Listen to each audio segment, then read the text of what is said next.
I remember that moment. I was sitting with my friends, just the beginning of everything, the lockdown and all of these, and they were like, "Oh, this happened, maybe this happened." They were predicting things, and I felt like I cannot breathe anymore. I was like, what can I do with my life? How can I survive? What happened? Immediately I pivot. I was like, I need to go online, and I educate myself. Pegah Gol, an author, entrepreneur, and coach in different areas.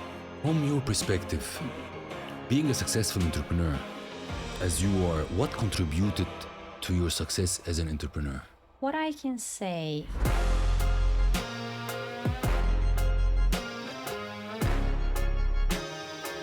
Welcome back, Alphas, to a new inspiring episode of the Alpha Talks podcast. Today, in the studio, I've got a very special Alpha for you today. Today, we have the honor of hosting an exceptional guest, Pegah Gol, an author, entrepreneur, and coach in different areas. Without further ado, let's welcome Pegah to the Alpha Talks podcast. Pegah, thank you very much for joining us today. thank you so much for having me. Pegah, before we start, let's say that someone just saw the podcast on YouTube or what any other platform and saw the thumbnail, they saw the title, and they thought it's interesting. What can we guarantee to them that they will get today, that they give us their time? Whatever comes to your head. Okay, I can say I really hope that my life story inspires you to, whoever is listening, inspires them to understand that they can achieve anything they want in their life if they have the vision, if they have the will. Absolutely. And your story really inspires me, and I believe it will inspire everyone who's listening to us. So let's start off. Tell us, who's Pegah? In a nutshell. We will dig it deep in the interview, but like in a nutshell. Okay, if I ask my friends Yeah. to describe me in one word, it would be resilient. Oh, I'm a very resilient woman. I love and, that. yes, so, and quite optimistic. The time that anyone can see me down is very limited. There are not many times, So, and I had this conversation with my friend last night, and she was like, because you went through a lot, and not many of things in life is really bothers you. True. And you know that you can actually overcome. And that's like literally is my motto. It's like, as if it's like by practice. You pass through a lot. Yeah. So whatever we have now, we will pass. Yeah, exactly. Yeah. But tell us a little bit about the background. You've been in Dubai for almost 16 years. Yeah. What made you come to Dubai? Okay. Yeah, I'm actually considering myself very lucky to call Dubai my home for the past 16 years, really. I came here because my dad he's here since 99. Is it good? Yeah. Okay, good. Yeah. So he's here since 99, and he got a cargo business. And although he's retired now, but it's very much, that was the reason that I came to Dubai, because all my family, they moved, and I already had some businesses in my home country. And then, but I decided, so to come here. Yeah. And The motivation was family to move to Dubai. Absolutely. Or also you saw an opportunity in Dubai for you. Definitely. I mean, back then it was very much just the booming of Dubai, because I saw the whole transitions since '99, and it's just fabulous. Yeah, inspiring And when as you well. exactly very inspiring, and you know that if you get into that sort of mindset, the country that it has that sort of mindset, very futuristic. So you're like, you become part of it, and you can grow. And definitely that was one of the reasons that Came to Dubai. I came to Dubai, and I'm kind of, my success, it was very much facilitated by being in Dubai. Yes. But you came to Dubai, very interestingly, that you didn't know the language. Yes. How did you manage that? I believe it's one of the hardest things that you can ever face, that you come into a country that you don't know the language. Yes. So how did you, it's a challenge, and you passed it, and now you speak as if I'm sitting with a British lady. No. Yeah. I know many people, they think that I was born there, and I'm like, I mean, the thing is, yes, definitely was. I mean, when I say I couldn't speak a word of English, I could say like, hi, I am a blackboard. Yeah.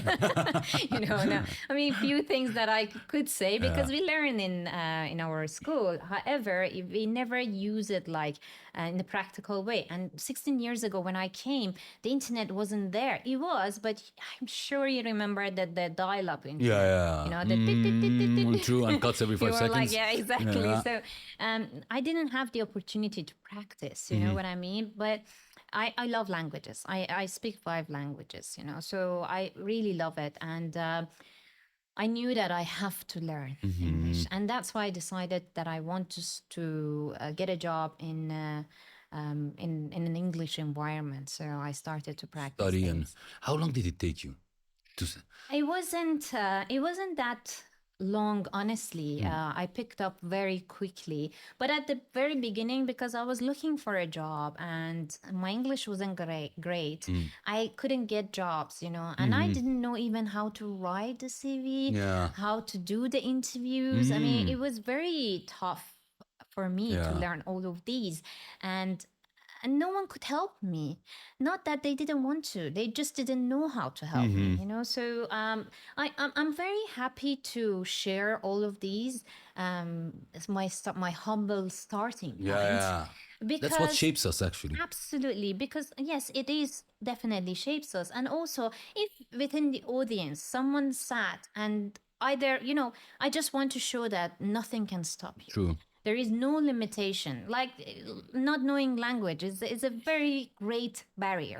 For But people, I didn't true. stop. I was talking with so much grammatical mistakes, And so gesture, much body just language, random yeah. things, So to just make sure that it's. I lived in Korea for 5 years. The first 2 years, I was like this. I know. I know. Totally Yeah, understandable. and that's a very international language, by the way. The Yeah, body the language body and lang- how you can, No. exactly. Yes, yes. No, no. Absolutely. Yeah. Let's move a little bit. Then why you stepped into recruitment and headhunting? Okay. It's a very interesting, actually, role because I do believe that if you get the right people, you're almost, I would say, halfway to your success. Yes, So absolutely. how did you Okay. step into this? It is. I really feel I was destined to do it because looking at my past 16 years, my life story, and when I connect the dots, I really reached to the moment that I was looking for a job, didn't know how to do it. And I promised myself that if I get a job, I'm going to help others to get a job. Literally, I said that to myself. And I think that shapes my destiny. And that's how I destined. I didn't know what is recruitment, honestly. I had At no all. clue. No, because in my country, you just know someone and Connections, yeah, absolutely, true. just the connections. True. Or they used to do advertise in the newspaper and all of these things. So I really didn't know how to do it, but I did so much research. I educate myself. Like one thing also that I want to talk about myself, as you ask, who is Pegah, I'm non-stop learner. I just don't stop from It's a learning. lifelong journey. Absolutely. So I just want to make sure that, I make myself up to date. But then this is how it was complete coincidental. So my previous boss, he actually saw me in one of my work. I was working with Do, and he was like really like checking me for days. Ah, really? Huh? Sure, I thought that he's stalking. You know what I mean? He's a stalker. And then I just he came and said, "Are you looking for a job?" And I didn't take him seriously at the beginning, but then at the end, I went for the interview, and I was the first employee for their office in the Middle East. Yes. Wow. And their kind of way of doing things, it was just to bring someone without experience and shape them to the role, mold them to the role. They were looking for the I would say the attitude, the character, and they will give them the skills. Yes, absolutely. I yes, love that. Yes, and I've been with them for 7 years. I shaped the company. I built everything from the scratch. So recruitment is close to your heart, means people Absolutely. are close to your heart. Yes. Then what happened when you transitioned to coaching side?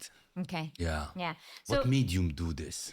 Yeah, I mean, I love recruitment, and I was working in an agency, not as a like internal recruiter. I was a headhunter.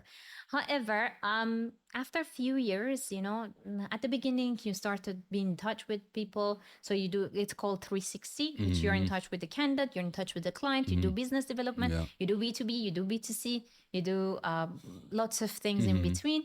And then I reached to the point that I started to manage people and have a team target, personal target, and then again, just going up through the ladder. I was the most senior person after the managing director, And then also after that, I established 3 different desks in recruitment in another agency from the scratch because I know how to do it, So, however, I reached to the point it's like, okay, till when? There is no substance as Yeah, I it's want. done. It was very much good for me because I learned a lot, honestly. Recruitment business, it's a very interesting business because it's a people business. Yeah. I'm not selling this cup, I'm offering to the company the profile of a human. People, emotions, knowledge, skills, Absolutely. character, Yes. attitude. It's so much complex, Yeah. So, and I learned a lot through that. But again, as I said, that I was like, okay, till when are you gonna doing the same thing? First of all, the learning curve wasn't there. Second thing, as I said, I was looking for more, Growing. You not always only want to growing, grow. more of a Impact. yes, Yeah. more impact. Because even when I was there doing recruitment, I was helping people on the side, like with their CVs, preparing them for the interview. I was working 14 hours a day. And during these 14 hours, the first like 8 hours, it was like normal working hours. And then after that, doing some admin. And then after that, sometimes at 8, 9 o'clock, I was calling candidates, preparing them for the interview tomorrow. Be on time, do some research. I will give them some research that I've done about the company, what to say, what not to say. Even I educate myself because I was doing banking and financial services. And some of the I will interrupt you because I love this Sure. part. So the part that you loved in recruiting is helping people Yes. further more than helping the companies because you care the people Yes. to be recruited. Am I correct? Absolutely, yes. Because I was in that moment. Yeah. And I always felt this for people Yeah. that they are looking for a job or looking for a better job. Both is the same. And I really started to giving them so much, help and information to make sure that they're actually getting the job successfully. And then what happened that I moved to the coaching, I actually came up with the idea to write a book about what things I know, because I haven't seen anyone coming from this background, recruitment Writing a background, book. writing a book. Actually true. Yes. Actually true. Yes. So what I did, I was like, okay, I've been the middle person. I see the point and the pain in both sides. I see the pain in the people that they're actually recruiting, the employees and the employers, and also the employees or the talent out looking for a job. So both of them are suffering. Believe me. I know that it's always the blame is coming from the candidate to the company, from the talent to the company, True. but both of them are suffering the same. So, and I know in the behind the scene what's going on, what they like to see in the CV, how they like the behavior of the candidates or of the talents, what they like to hear, what they don't like to hear, how if you prepare yourself is going to be affecting your success in your interview. So I did all of these and I learned all of these, and it is so much also like psychology behind. 100%. And time intensive. Yes, exactly. So, and again, so many also psychology in terms of how you manage yourself. Because I had some candidate that they apply for a job and then they were like waiting for like 2 hours later they call me and what happened? I'm like, I just shared your like time I'm managing the expectation is true. another thing. No feedback yet, no feedback yet. Exactly. And then they sent another email, or they find the email of the person and they bombard them with the email. I'm like, just Relax. it is like Yeah. it is a human process. And that's why it's part of human resources. And they're hungry to get recruited and Yes, yeah, but true. at the same time, it's like these are the things they don't see. Yeah. like the process that is coming from that side. You know, even sometimes they put the job on hold, they put it on freeze, and it's a Correct. very real thing. And we are just telling them, and they just get really upset. They feel that maybe they No, no, not rejected me, good. I'm Yeah. not good, and all these things. But these are really things that not everyone, unless that you are doing in the heart of recruitment, you don't really see those things, know these things. It's not True. shared True. on internet, Yeah. you know. So that's something that, you know, So it that's was, why you actually pivoted towards coaching yeah, to help more people actually get the job. yes, Because you know exactly. the back kitchen, you know everything what's happening, the expectation Absolutely. of the talents, expectation of the companies. So that Yes, was the moment. yes, Before going into the book, because that's yeah, an interesting part, sure, now AI is hitting everybody by storm. yes, And as an executive or on the board member of an AI platform and an investor as well in recruiting, this is actually interesting for me. How AI can manage the recruiting process, and how did you come to AI to have it on the recruiting space? okay. My background is not IT, so I'm not a technical person. However, that's exactly what I say to people, because you need to start to understand how these cutting edge technologies can affect your job, and how you need to be really with the same pace moving with them. Otherwise, you're going to be like the train Yeah, is true. moving, and you're You're going to be left like, out. yes, Yeah. absolutely. So what I did, I was actually a jury of pitch deck for the it was a pitch deck for a Projects. Yeah. startup tech startups. Yeah. So, and they were like having 3 minutes to do the pitch and let you know what is good and all these things. And when I was listening to that pitch, I was like, that's exactly what What I'm I looking want. for. That, you know, like you know the missing link of Darwin. Yeah, true, true. This is the Spark is here. missing link of recruitment, because there are certain things that makes the process. There are some human errors which are not errors. It's more of a like mundane job which it takes longer than it's expected. And if you bring AI, it's just going to help you to save time, energy, and cost. So why Okay. not? And you know, the AI is literally, you're feeding the machine. It's Okay. called machine learning. That's why it's called AI ML. So you're feeding the machine with the information of certain jobs, let's say IT jobs, Okay. okay? And the AI, it's started to things on its own. Okay. It's amazing. Why? Because okay, I'm just going to share a Yeah. little bit about Yeah. my platform. So you just need the job title. Let's say front end developer, Yeah. okay, which is the IT. You don't need the job description. It will create the job description on its own, Oh, oh. which normally I used to wait for 2 weeks from the line manager to send us. True. Yeah. And then after that, you get the and then it will started to search on our database, finding candidates in 0.16 second. So the title Yes. and the candidates right away. Yes, absolutely. Okay. And then it's not finished yet. The edge of our technology is that it has its own assessment center. So immediately, as soon as it choose the candidate, it send them a link and said, for getting to the next stage, you need to like, pass through the wow. assessment. Wow. Yes, on its own. And Online done. They Done. passed. They, and it creates like coding, for example, if it's needed, or some technical questions. And even when they do the coding, the screen will be completely locked. That's brilliant, actually. And then, so they cannot copy paste the Yeah. codes and all those things, which is fine. Honestly, coders, they do. But it's brilliant. Yes. It And saves a then lot of passed. time. So exactly. So all of these in half a day, which in a normal recruitment process, How long? a month. Yes. Average a month. I mean, if they're really moving fast, 2 weeks. And it's active now. Yes, it The is. platform is active. Yes, it was. We were actually working on really to make sure that the product is up to date because it's part of also tech startup ecosystem. So you come with the idea, then you started to raise fund, and then you get the proper product and platform and everything. We got actually 6,000 users, active users at the moment in our platform. Wow. Yes. Wow. And this platform is with your company, and companies are connected to it, and Yes. database of talents.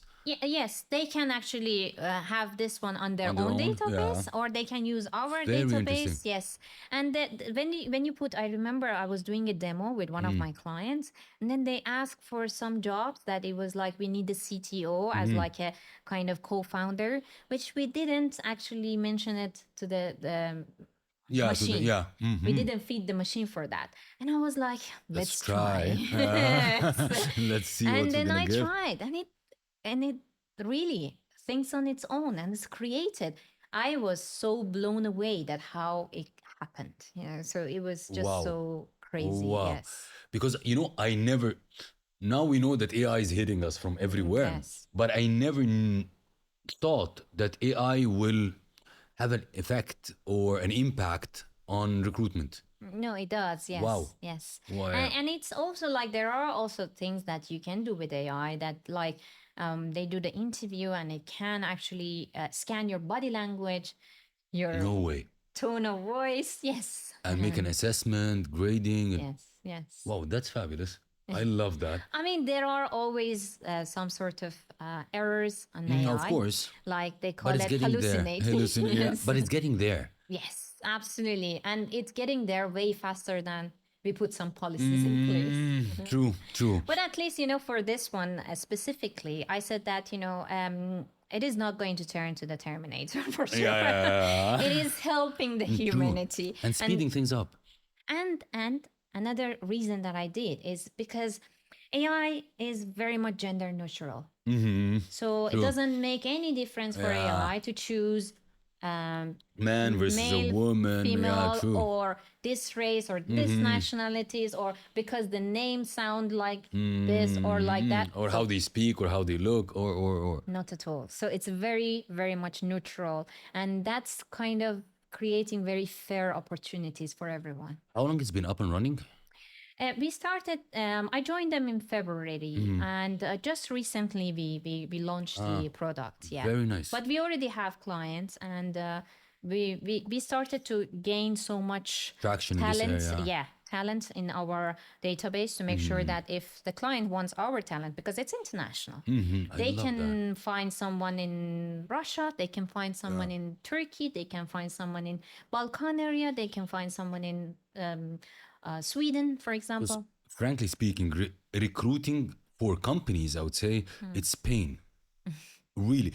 Yes, we do understand the talents, also they face pain, but going through the recruiting, Yes. oh Yes. my God. Yes, especially with the what is that called, the tech startup community, because normally there are only 2-3 people they starting. True. So how they can afford to bring one person, teach them all the technical side of the things, and that one person cannot. I promise you, I've done that. We had a team of 15 people for each job. Like at least we had 2-3 people just working on one job. How can one person start to search true. and do the assessment, CVs, interviews, first interview, second interview? It's so much cumbersome. Like I had an experience like when I was launching one of the companies in a country not in Dubai. And in order to get it up and running fast, I had to interview per day, I swear, 100 people per day. I hated my life. 100 people per day. Yes. And it was a country not so developed. So the talents, I would say, were not so developed as well. So 100 people per day, we were burning. Yeah. And I mean, the company is actually based in Austria, but I do the part for the Middle East specifically because I'm very much well connected here. But also here, for example, in GCC, there are lots of competition. The talent pool is way more than the actual, jobs. The demands. The Really? demands, yes. And that's why when you post a job, suddenly you get like 2,000 applicants. Oh, really? Yeah. Ah, seriously? And yes, Phew. and then you will be like, wow, You okay. have to filter. Before you used to filter these manually. Am I correct? Manually, yes, Yeah. very much Yeah. manually, but it started to even get better. We got like ATS, but Mm-hmm. ATS has its own like limitations. ATS is very much working similar how Google Ah, okay. The searches search work, the engine. search engine No of the AI Google. behind, kind of. No AI, Mm-hmm. yes. And that's why there was so much limitation because if it wasn't like different style, different if it was PDF or Word or Yeah. Oh whatever, my God. it was just so much Yeah. True. complication True. that the ATS couldn't do Mm-hmm. this. And I actually place a candidate that she actually already applied through the platinum through their own platform, like a company posted the job. Mm-hmm. She applied. She got rejected by ATS. No way. Yes, without even I will. being seen by a human. Mm-hmm. And then we sent her CV again. I got accepted. Yes. And it was so many cases I like that. love this because it's really a cumbersome process. And using this AI, Yes. for the audience, I didn't have plan. I have plan for everything. I didn't have plan to dig into the AI of recruitment, but when you were explaining it, you make, oh my God, I have a solution for something. Yes, and there will be some extension to that, which I'm launching it very soon. We haven't announced yet, and that would be also like very much disruptive the whole recruitment Wow. process. Yes, Anybody who wants to recruit across the world can get in touch with you with yes, for this AI platform absolutely. across the world. Yes, I love that. yes. Okay, let's talk a little bit about your book. Okay, The book is The Formula. sure. It's a bestseller. Let's start a little bit earlier. Mhm. What inspires you to write a book? Okay, first of all, I'm still a bookworm Mm-hmm. since my childhood. I was reading a lot, and I felt that books can get you places you never been Mm-hmm. and meet with people you never seen. Mm-hmm. And even some of them are not existed anymore, so that was something like for me. I was looking at it as a kind of invisible vehicle to Mm-hmm. just get you to history, different places, Mm-hmm. all of these. So time machine. Yeah, true. Very much time Yeah. machine, yes. And I grew up reading a lot, a lot. And some of those books actually changed my life. More than the academic side, I felt like the book, that they're personal help books, Mm-hmm. they really help me to shape my personality and really who I am. It's I owe to those The books. books. I'm not even joking. Like Wayne Dyer, Brian Tracy, even Mm-hmm. like listening to some of the motivational talks like Les Brown, Mm-hmm. all of those, The icons. yes, Yeah. it just makes me really think that I just um maybe one day I can do that as well. Mm-hmm. Maybe one day I have a story to share. I have something substantial to share with people. I never thought that I'm going to do it as early as I did it Mm-hmm. now. I was thinking maybe at the Yeah. 80s, Mm-hmm. 90s, so 80 years old, 90 But years when you old. told me about the story of the book, I would love you to share it with the audience as well. It's an amazing book, an amazing idea to have a book from. Yes. Yeah. So, I would like to show it to people because I sure. like the cover.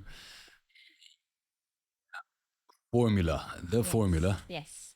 So this book is very dear to me Mm. for many reasons.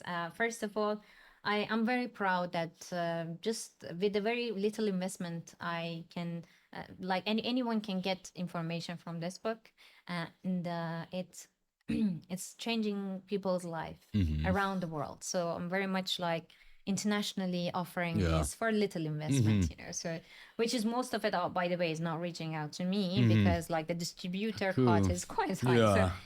I did So not books do are it. not profitable. Yeah. No, but the byproduct of the books are Exact. these Mm-hmm. things, So first of all, the best thing to do if you want to create authority is just you need to have, because author Author. is got the From authority. authority. Yes, Yeah. exactly. Authority. Authority. Yeah. Yeah. So, but the story behind this book, it was that at some point, I started realizing that myself, after many years of experience in recruitment, when I was looking for another job, I Mm-hmm. just applied and I waited for someone to Yeah. call me. Where are they? Yeah. Very robotic, Mm-hmm. but it's part of our DNA, I guess, since 50 years ago. And none of us, we really realized that this is not the way to find a job.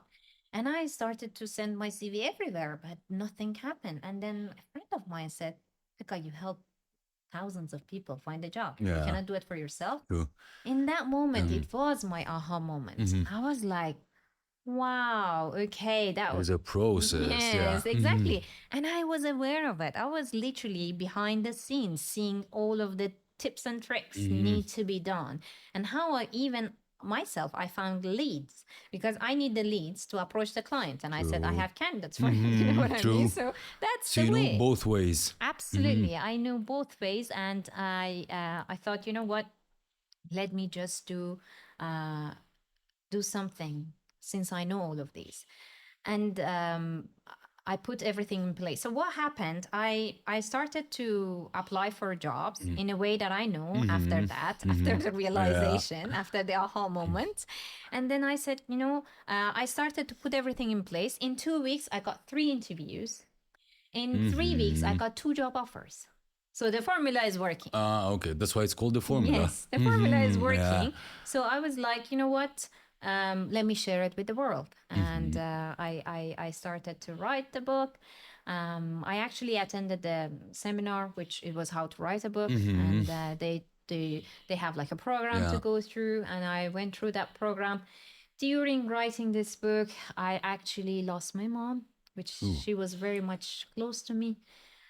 And she was the one who always believed in you. She saw, her vision was, you will be Your like, inspiration. yes, literally, she was saying that. And she always said, you know, even if they put you in the desert, you make money with Money sand. out of it. Yes, with sand. And back then, we didn't even plan to, you know. But she has this sort of belief in me. And when I called her and I said, I'm writing a book, because before she passed away, she was like crying and all this thing. very And I happy said, for you. wow, I knew it. It's not going to be your first one, by the way. I know you're writing more. And I was like, wow. Anyways, I lost her and I went through depression. And then during that time also, I went through the divorce. So lost my momentum few times while I was writing this book. But this book was my motivation Has your soul inside. to get me out of those dark moments, you know. So this anchors me, that gives me, because I wanted to have a legacy of me, you know. And that's really was about the why I write this book, you know. 2 things here. Pegah didn't use ghostwriter. She went through a process to write it herself. Absolutely. The second thing, I would say it's her baby, from the way even she's talking about it. It's so close to her, and that's why it's bestseller. So here, this book tells people how to find a job. So it's for the talents, right? Yes, but this book is serving from graduate to mid-level. Okay. Because like C's are an execs, Yes, different. ball game. Yes. But I do believe you want to serve, I would say, the people who really need it. So that's why it's the grad to mid-level. Yes, absolutely, absolutely. And honestly, most of it is not there. When I started to do job hunting strategies, coaching, so many people started to realizing that this is a kind of maybe good business to do so, and started to doing the same. However, I noticed that they're coming from totally different background. How they can share all of these insights that we saw. I mean, they definitely maybe have some substantial things to share. Maybe not. I don't know. But at least I know things that Work. on a daily Yeah, work. basis, I went through them. Reading, Googling doesn't replace cars and experience. Yes. So that's actually the things that a real life, or real life again, experience are in this book. Absolutely. Being an Amazon bestseller, it's not something easy. No. And when we were talking, you were telling me within the circle of authors you're with, you were the only one who reached Amazon bestseller. Not the only one, but I From the think top. I'm the only one that I hit 8 times. Ah. Yes. Yes. But yeah, not many of them so Being an Amazon bestseller means that the book is worth. How to reach an Amazon bestseller? If there is an inspired, like, somebody wants to be an author. What are the ways to become an Amazon bestseller? Okay, being an author is a different story. Absolutely. They can But a be... quick tip, because again, when we talked about being an author, it's establishing your authority. Yes. And a lot of people, what's holding them back? Okay, I can write something, but just writing for the sake of writing and sitting on the shelf, it's nothing. Reaching best-selling author means you're reaching more people. So you're really doing an impact. You have an authority. Yes. Okay, first thing I really want to say is the intention setting. Your intention really should be something way bigger than you. Like my intention was to help someone who's looking for a job. At the same time, okay, that's for the intention, and that's really leads you. That's what I said. I wanted to have a legacy. Yeah. I wanted to help anyone who's in that moment that I was. At least with little investment, they could see a few tips that they can. And honestly, during utilize. 2020, lots of people got a job from reading the book. Wow. Yes, they Wow. reach out to me and they And said, tell you thank you yes, for... exactly. So that's I mean, That's impressive. That's extreme I cannot fulfillment. share exactly that fulfillment. I cannot share it with how I really felt like really. So, but for reaching the Amazon bestseller, I remember the moment that I hit that the first time. Like everyone asked me, "How did you do that? What campaign to run?" and all of these things. And I said, "I don't know. I just post a picture of me holding With the my book. book like this, and I said, I just published my book." And but what happened? Things that people don't see. It's years of work, you know. So I started to calculating within that few years back that I started to do recruitment since 2009. We had KPIs, 40 calls per day. Wow. Yes. We had 2 candidates meeting per day and 5 clients meeting per week. So I did the calculation within the years that I was working, and I realized that I touched 12,000 people. Wow. And it's happened. Oh, it's a personal touch. Yes. You've talked to them. Absolutely. You had a conversation with them. Yes. And I made sure that even if it's 15 minutes conversation, they will not forget me. Oof. What do you mean by this? So there people are a few understand. things, you know, so you can have a lasting impact on people, and people will not forget you. And I think I'm quite very much natural to me to build that. One of them is to give them one tip at the end of the call, you know. So I just look at your CV. I think if you do this is worse. Okay. Another thing, I really my name is quite. I say it's quite weird, and then we started to laugh about it. You know? Okay. And then they're like, no, it's unique, you know. Memorable So, things. yes, and they remember me. Or I find some common ground, like, okay, where are you from? Like something like that, you know, just something to make sure that. And as I said, I do it very naturally. I didn't do it back then. I didn't even have a purpose. You wanted to help really from the heart. Exactly. And that's what I'm saying. The intention wasn't any of them to make sure that I got like this much. After years, they will. I didn't even know that I'm going to write a book. But because of that, I touched people's heart or soul somehow, that they remember me. Even after I published my book, I got through the lots of things. I'm a board member of 4 different organizations at the moment, and so many people, they reach out to me and said, "Oh, Pekah, we still remember you. You call us like in 2009, 2010 when you were a junior recruiter. We are very happy to see your life journey. It's so inspiring. Please go ahead. Wow. Please don't stop," and all of these. Wow. You know, so. Moving to a little bit different angle, it's the same for as a book, but you said, when I told you the books, they don't make profit, you right away said, but the byproducts.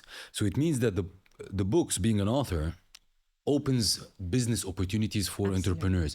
Can you just highlight what are these, or what they could be? What kind of opportunities? Yeah, sure. I mean, earlier you asked me how did you transit from being a recruiter to coach, and I came up with this formula, and then we expanded, because I cannot mention everything in this book, and for person to person is different. So when they read the book, they started to realizing that I'm sharing some value and all of these impactful things.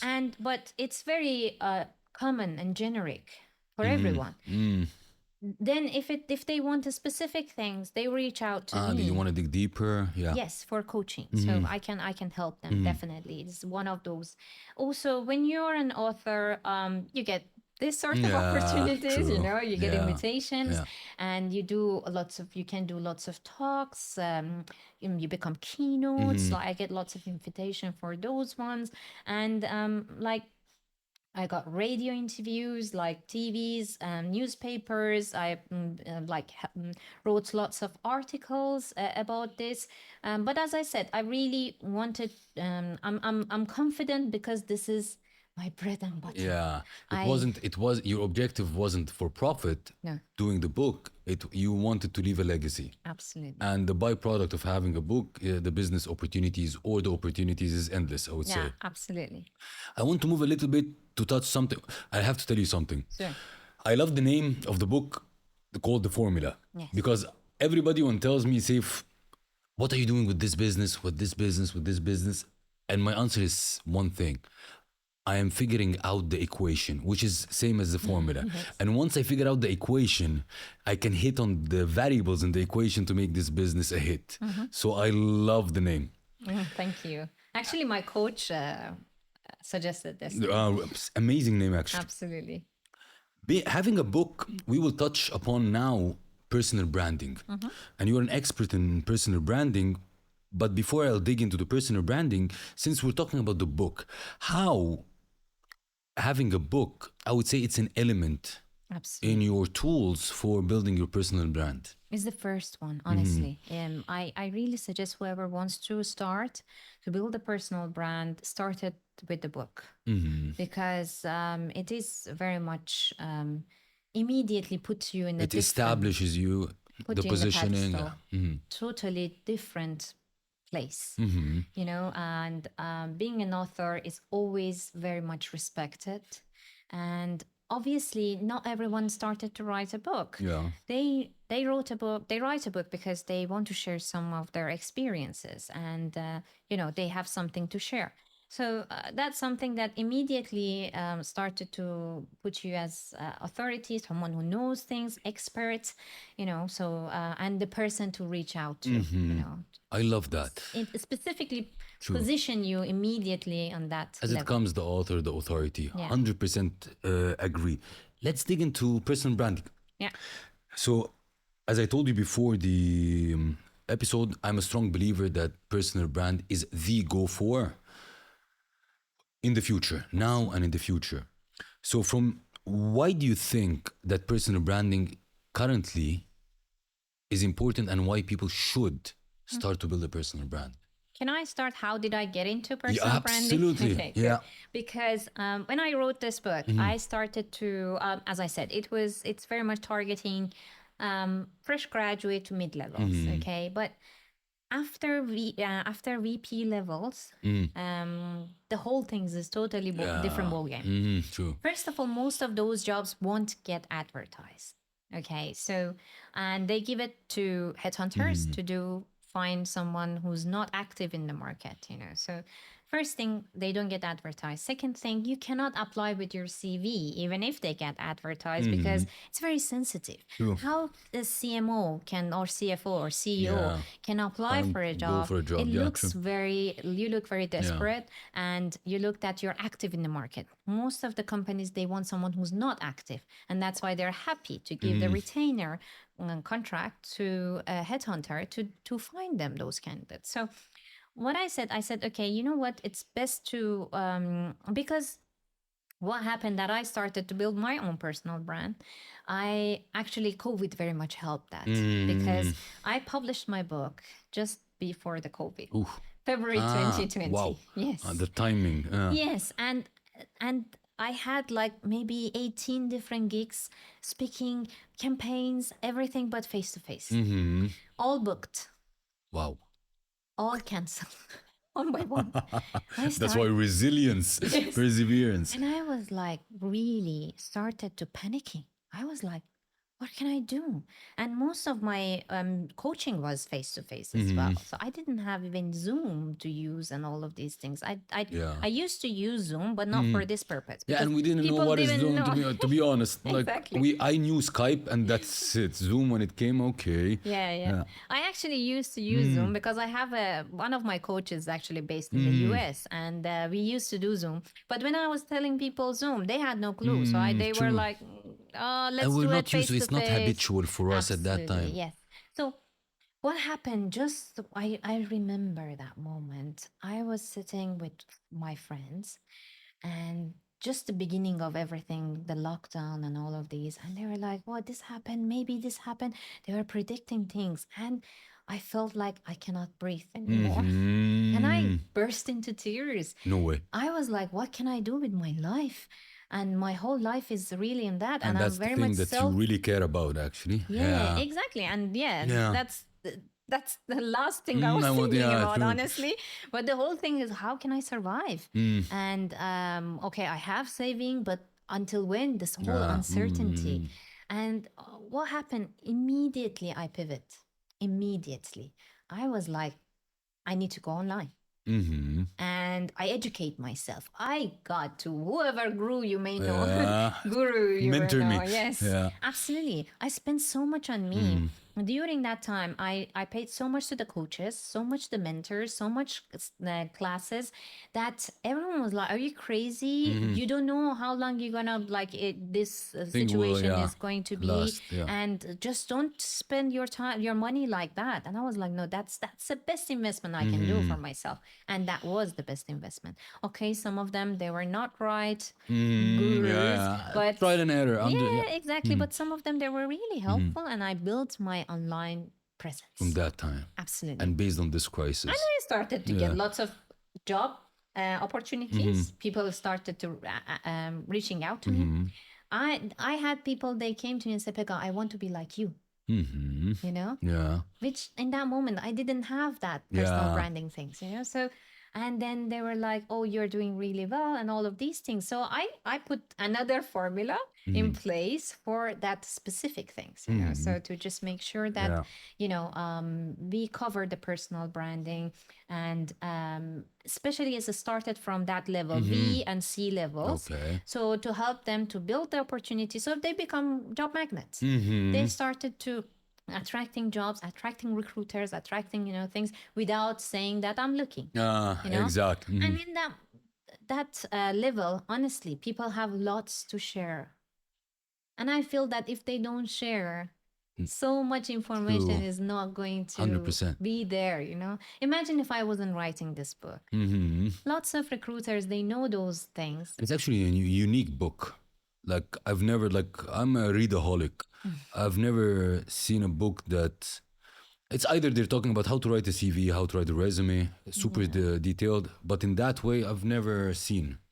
And honestly, I'm gonna do another revision on the book, because this book is published just before the pandemic, before the COVID. And what happened during that time, I shared in this book things that people didn't know back then. Oh yeah, true. Like so many things about LinkedIn, and those time actually accelerate so much that people 100%, started yeah, to know. true. But the reason that it hit 8 times during the COVID, during 2020, actually, it hits 8 times. It's like, okay, the first time was because people know me and all of this, but the second and the till 8 one, it's because of the referrals, because people started to sharing the benefit of reading this book and getting it. But I'm sure that I need to do a revision, because revision. lots of things Things has are changing. changed and will change. And maybe in 5 years, this will completely not being. Or 10th edition. Yeah, definitely. I Yeah. do the different editions. Let's say now I'm a person, I'm looking to find somebody to do personal branding for me. Let's say I came to you, Okay. and I'll tell you, okay, I'm looking to develop my personal brand. Can you take us through a quick process for people to understand? Sure. What does it take? Yes, sure. First thing first, I see the misuse of this personal brand as a word. Like, I see that some people that they actually design a logo. They said we do personal branding, and someone who do awards, they say we do personal branding. Someone who publish a book, they do. It's very much the holistic things of all of those. It's not one thing. True. You cannot say I just won an award and I did something for my personal branding. The first thing is the very basic. Always come back to basic. You need to have the reason why you're doing this, and you need to have a proper plan for it, proper strategy. Whatever you say, whatever you do, whatever you write, whatever you publish, whatever you win, it has to be complementing It's all not of an each other. haphazard thing. No. Otherwise, you just do one post, for example, and then you do one award, and then you're just shooting everywhere. Done. And it's like, True. it's so fragmented. You cannot just achieve anything. But when you do a laser focus in one thing with all of these forces, that's when you hit the target. You know, so, and I think it's with everything in life. True. Structured. Absolutely. You need to have a proper structure. So, what we do normally, I have some sort of proper. Formula, Yes. I believe. Another formula. Yeah. Yes. I'm actually writing a book about it. Uh-huh. And it is very much in the process of publishing.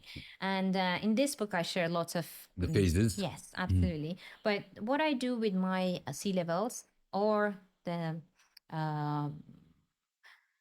Clients. and entrepreneurs or founders of some sort of tech startups, they have different goals Yeah, of and course. different things. Some Yeah. of them they want investors, some of them they want clients, Exactly. some of them they want Depends a on job. the objective. True. Yes, exactly. So it depends on what they want, but we go through normally the same thing. So the first session is a strategy. Normally, I have something with 8 sessions. Within 4 to 6 months, we go through everything together. So from building the first of all the strategy, knowing the profile, and then the persona, True. and then the avatar of the clients that they want to achieve, and then we put the proper strategy together for the content creations, for the image consulting, True. with the proper photographer and all of these, and just content creation itself, which is a written content. It's I do cover written Yeah. content, and if they want something more, I will refer them to some of the other professionals that I know in this market. So we do collaborative Yeah. work together. So for that written content, it's a very much it's the majority of work is happened there, and it is quite difficult. First of all, lots of my clients, they have this imposter syndrome. Of course. Of course. And we go through so much also subconscious belief systems to be removed.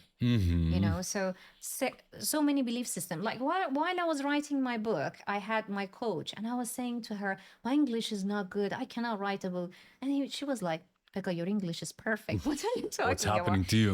But I still have those belief Limiting systems. beliefs. Absolutely. From the time that I came to Dubai and I couldn't speak, which in that moment, it was helping me to improve my English.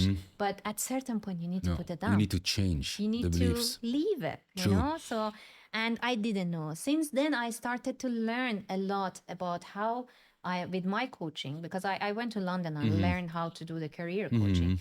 So with the coaching, I started to learn so many limited belief systems and beliefs that you have, and you need to put them down. And this is something also we go through that, and we make the writing fun. Because Engaging. You need at the end engaging. no, even fun for the person who's writing it. For the C-level or Yes, because it's not something we learn in the university or in the school, So, and it's not natural to everyone. But I came with the all of these. I make them. That's something that I'm quite good at it. Making everything simple for people, Especially for this level of people. Yes, their they time don't is have limited. time. They don't have It's not their priority. Absolutely. It is. Yes. If one of the audience said like, okay, I'm interested in building my personal brand, but how long does it take to build a personal brand? It is a process. You cannot do it overnight, obviously. But I said, like, give yourself at least 4 to 6 months to reach a certain level that you started to gain momentum. Because while I was going through the process later is going to reach to the press, to the radio, True. TV, and all of these things, which is later stage. But unless that you do the fundamental, you cannot reach to that level. So And you need to be build. very consistent afterwards. Yes, very consistent. But again, I have a proper plan for System that and structure that takes them to be consistent for a long term. It doesn't let them to. It doesn't require them to actually be on top of it every day. So the system it do it on all together. A quick question. Sure. Somebody now listening and said, okay, I want to build my personal brand. What is going to be the number one advice would you give them that they start doing immediately? Any kind of advice? Immediately get right what they want to achieve.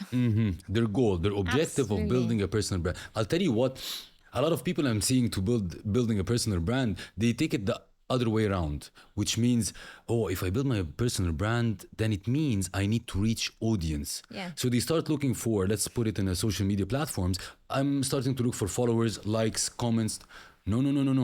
You need to, first of all, understand who you are, who you want to target, who's your clients, what your personal brand objective. Afterwards, find your niche and go get these followers. Absolutely. So absolutely, the number one tip, as you said, is to find what do you want to do. Absolutely. Even in this book, I think in everything in life, the first chapter is the big why. Why you want to find another job. From your perspective, being a successful entrepreneur, as you are, what contributed to your success as an entrepreneur? Okay. Well, what I can say, everyone can try to be an entrepreneur. However, I think entrepreneurship is something you should have it within you. It is some sort of instinct that you should have it. Like, I started to make money during my high school. How I was like helping my classmates. I was private tutoring them without anyone tell me that you can do this. I just reached out to them and said, how much you pay to the private tutor? And they were like, this much. I was like, okay, give me half. I'll do it. So from early age, Yes, you have and this I had in you. my own beauty salon back in home. And when I came here, also I started to work, but I always knew that it's the entrepreneurship is in my blood, and I'm gonna be an entrepreneur at certain point. But I didn't want to just start it without any experience, So if I didn't have those 12 years of experience in recruitment, I couldn't write this book. I couldn't do all of these, So I could have maybe started my own business, but Being part of a company, looking at the process, the systems, I think Absolutely. it adds. Very much, yeah. And I think entrepreneurship is something that maybe it's best to have it as a talent within you. As I said, anyone can start to do and become an entrepreneur, and I really encourage everyone. But sometimes people started to realizing that it's not mine, and it's fair and square. It's no judgment on anyone become an entrepreneur or not, because the society needs both. True. We have a saying that if everybody becomes an entrepreneur, that we won't have companies anyway. So somebody has to be working in a company or part of the company. Yes. You know what I see? Being an entrepreneur and the things that I see in you that I think contributed to your success as an entrepreneur, couple of things. One of them, which you mentioned, that you always want to learn. Yes. When you said, self-development, when you talked about COVID, no, I took coaches, mentors, I learned everything. No. Self-development is extremely an important factor or pillar to be a successful entrepreneur. Absolutely. Plus, the thing like perseverance. Yes, resilience. Yes. What you pass. Not everybody has a thick skin, unfortunately.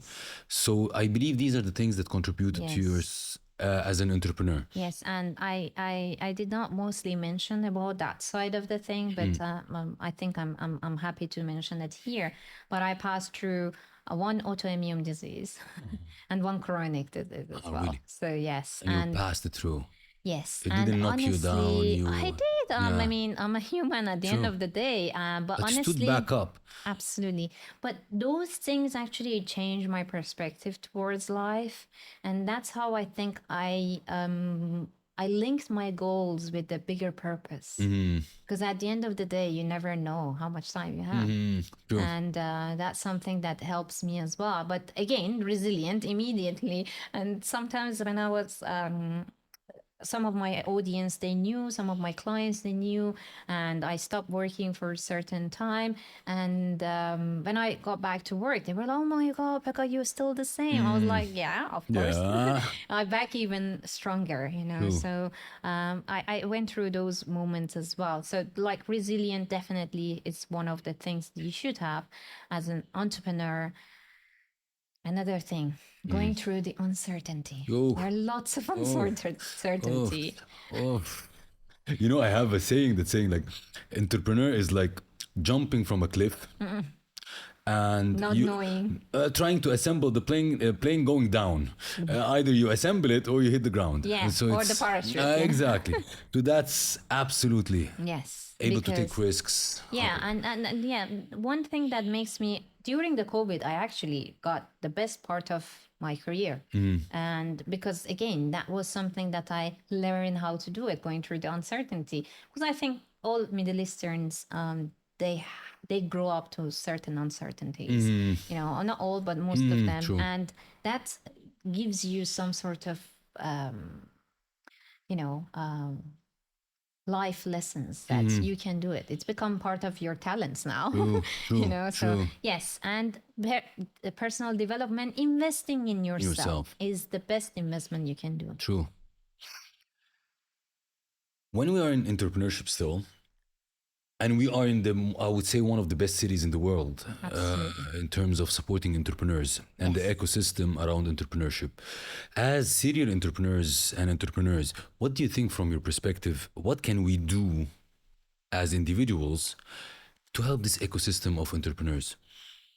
The best thing to do, I think, is to be to create an impact and to share things and to be a role model.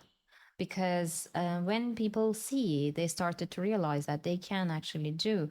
And as you said, I believe that being in the UAE, in this country, and especially Dubai, with the whole mindset of why not? You know, that's the mindset of Dubai. And just going through that, I think it is definitely very much helping. And I really feel that the way to giving back to this society, which helped me a lot with my success, is just to giving back by giving lots of. I do lots of free talks, free speaking in universities, and helping them with the tips of how to find a job and how to become an entrepreneur. Because now with the Gen Zs, we got lots of entrepreneurs that they just like the name. I would say like the name of being an entrepreneur. But entrepreneur takes a lot. Exactly. That you need, but they at need to know. least we can share, you know, our experiences, and we can share. Yes, it is a very tough way, and tough life is not going to True. be that easy. We see the 10% of it, actually, Yes, I would say. exactly. Yes. So I do that by, you know, giving back so much free content, so much free information, and even the book. And, you know, so for universities, I don't sell this book. I just give it for free, you know. amazing. So, yes. You'll give me this book, right? Of course, Of I course, brought it for you. I'm going to sign it for you. Yes, definitely. I love that. Yes. We touched upon personal development. Let me ask you a question. To the level of success that you have now, because a lot of people don't understand this particular thing, to the level of success that you have right now, do you have coaches now? I do. Yes. You do have coaches. I do have 3 coaches. Amazing. Because I personally believe also in coaches, mentors. Can you tell us in which areas so people can understand, even at your level, you're having the coaches to guide you, to advise you, to. What kind of coaches do you have now? In what segments of life? I mean, I'm sure you know that even like presidents, they do have coaches, you know. So why? There are many reasons behind it. First of all, you got someone else looking outside the box, looking from outside to your life, and they can actually say things to you. Second thing, I mean, there are definitely differences between the coaches and mentors, which normally people actually mix Makes them. them completely Yes. true. Yes, or even trainer, Yeah, true. mentor, Or or coach. coach. You know, so but for the coaches, I got life coach, I got a spiritual coach, and I got business coach.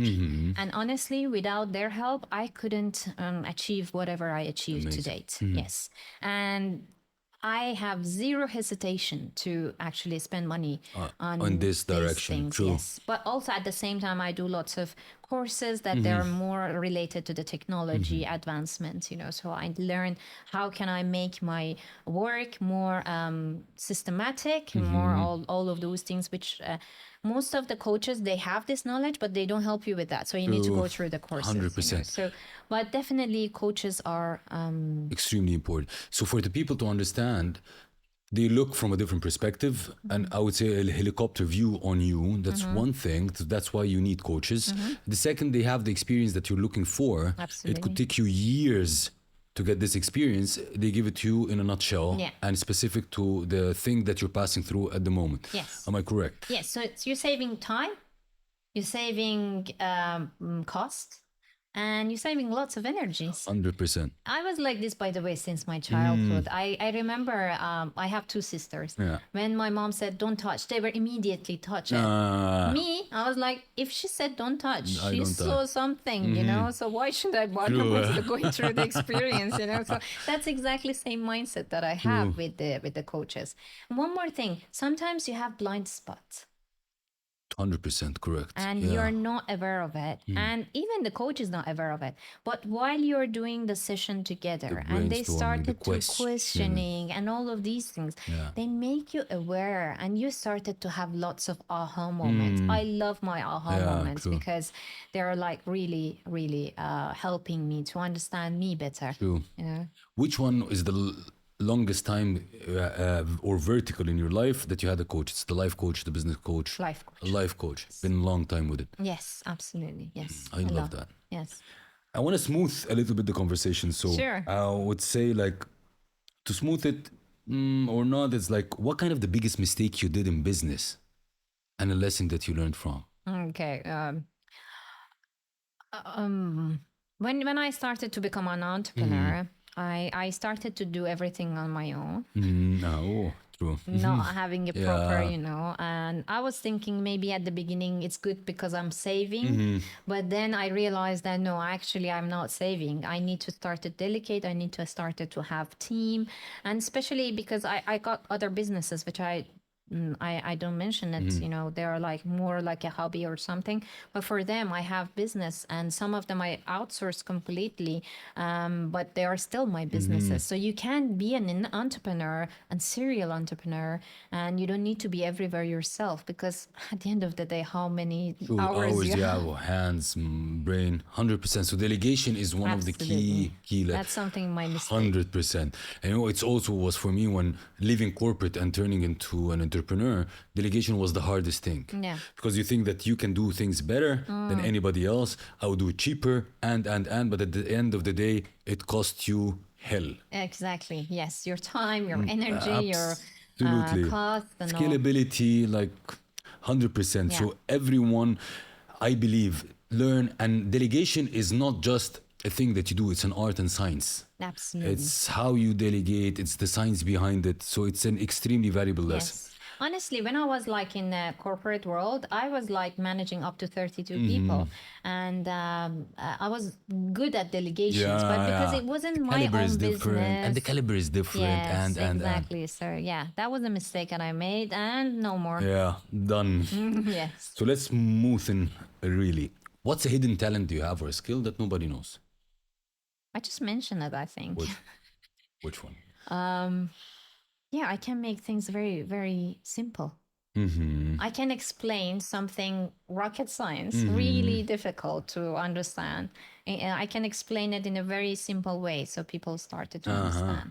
Another thing, which I didn't know, it's my hidden talent maybe, but I realized it within years, because I was a very shy and isolated kid up to age of 15. Yeah. But then I realized that I have this talent, as I said, that I'm creating a lasting impact in people. And as to soon as I speak communicate. to them, the ice is already gone, you know. So I break the ice. Not only break the ice, I make sure that they are, I don't make sure, but I knew that because it happened to me after years. They still recognize me. They still remember me. So I think that was the hidden talent. I wasn't aware of it, but yes. Going from shy to 12,000 contacts and conversations. Now it's 30,000. 30. Oh my God. Only on LinkedIn, 30,000. 30,000. Yes. Wow. Impressive. Yes. I believe in habits and routines as a person. Do you have habits and routines that you think it contributed to who you are now? Okay. Yes. Sure. One thing I do is meditating. I do 15 to 20 minutes in the morning, 15 to 20 minutes before sleeping. This definitely is something I don't. It's with music and Just a silent. yeah, looking at the ceiling, because I do this kind I of close meditation. my Yeah, I look at the ceiling and stare. Yeah. No, I close my eyes, but I try to not fall asleep. And then you started to have like the brain is a monkey. It brings true, lots true. of, you know, Distraction, things attention, and all of and these true. things. So you started to learn how to harness and how to become the master of your brain instead of your Controlling mind it, telling you true. what to do. So I think that's definitely something that works for me. Another thing, which is, I think it's a very unpopular opinion, because, you know, the 5 a.m. club yeah, and of all course, of these yeah. things. I really feel that that's at least works for me. I don't want to set something like to say that that's a thing, because there is nothing concrete in this world. True, and everybody has his own rhythm. Yes, exactly. Go with the rhythm. Yeah. Some people are like early birds. Some people are true. like a night owl. So just I'm not an early bird, and I tried to be early bird for years, and I felt like I'm suffering. My brain started to work more of a towards the afternoon, towards the evening, and it's become super creative, creative. sharp, and all of these things. In the morning, I rather not talk to True, anyone. true, You know true. what I mean? Actually, I believe every person has his rhythm, and they need to focus. They find it. Because Absolutely. a lot of, I would say, billionaires say like, I wake up at 4 o'clock in the morning. Good for you. Yeah, exactly. Good for you doesn't work for me. My rhythm is my rhythm, but capitalize on your rhythm. If you find that you're a nighter, Yes. focus your night on producing things for your goal. Yeah. If you're a morning person, do that. Yes, exactly. Go with your rhythm. Like, really don't force yourself to fall into everyone's suggestions or advice. You can try, and if it's not working for you, just go with your rhythm. 100%. Yes. Before we end up, what kind of message you want to leave the audience with? It's going to be the same message that I mentioned at the beginning, because another book which I'm planning to write, which is going to be my fourth book, it is going to be about my story, which I'm going to share. And it's going to be from the street to the boardroom. Because I love the name, actually. because I was walking in the street, Yeah. and I submitting my CV door to door. I was knocking doors. I was going through the whole like buildings. I was going through all the street and just really knocking the doors of the everywhere that I felt like I can submit my CV. And from there to be a board member of 4 different organizations, an executive board member, and also become an investor myself, and different, you know, entrepreneurship journey that I have, it's all achievable. And you just need to have that vision and the willing and the resilient. And really, I know it may sound cliche because everyone's saying it, but at least I'm in the point that I can give you an example, you know, showing you the story Credentials. and saying that, see, this has happened, and I'm not exception, you know. I didn't come from like a different sort of background or talent or something that put me in a superior position, you know what I mean? So I started with You a took it very ground up. humble start, and I built everything from the scratch. I invest in myself. That's the best thing I could do. And yeah, definitely you will be everywhere that you wish to, and the journey is going to continue. I'm sure that if we have this conversation next year, there are more you know, to share with the audience, and there are lots of things that, you know, I love I that's gonna hope that happen, it achieved. inspires them. Yes. I love that. What's an alpha for you? It's not here, actually, not on the prepare, but what's an alpha for you? What do you mean? What is an How do you define alpha? Because we had a chat Oh, before. as a No, as the alpha. What's an alpha? Because reaching your success, you had to be an alpha in a form or another, 100%. Yes. Yes. Okay, the thing is, I really understand that women, they have to know their feminine and masculine side of Powers. themselves, powers, yes. And they need to know where to use their masculine power. You don't need to be like a man. I don't look like a man. I hope so.